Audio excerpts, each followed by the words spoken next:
we soldier on here, and speaking of soldiering on, this is the 50th anniversary of a very devastating disaster in the tiny village of Aberafon, up in the valleys.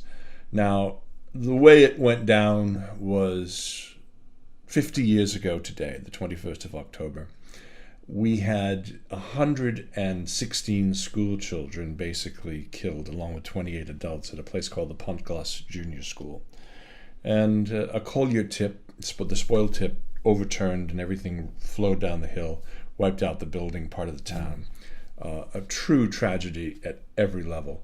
And ITV did a spectacular documentary this past week called the Aberafon Young Wives Club.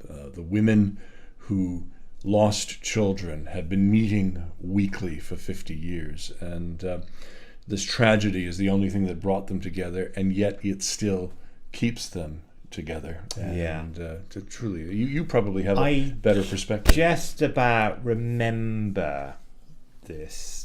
I mean, I was very, very small, very young in Monmouth, growing up in Monmouth. It wasn't that far, actually, from where I was, in a sense, in Monmouthshire. And it was a terrible thing and awful thing, and I just about remember it. When I first started at the BBC Wales, you weren't allowed to just take the footage of it. The footage of it was, because it was so traumatic and terrible, it was kept in a locked cabinet. You had to get special permission for that, and rightly so, because it was such a terrible, terrible thing. And I take my hat off to media organisations like ITV for marking it so sensitively.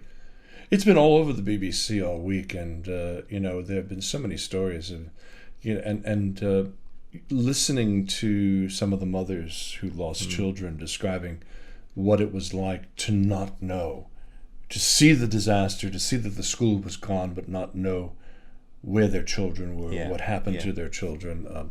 The bodies of everybody were brought to 3 different chapels in the town, and notifications took forever before they actually came out. I mean, and for the survivors as well. I mean,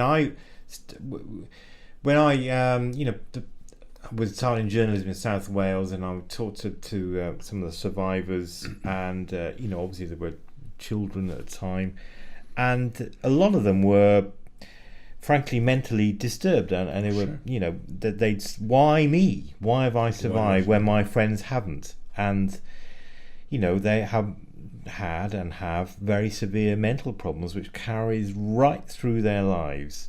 And so it's a terrible, awful thing for the families and friends of those who died, but also for those survivors, those children who survived. Terrible, terrible.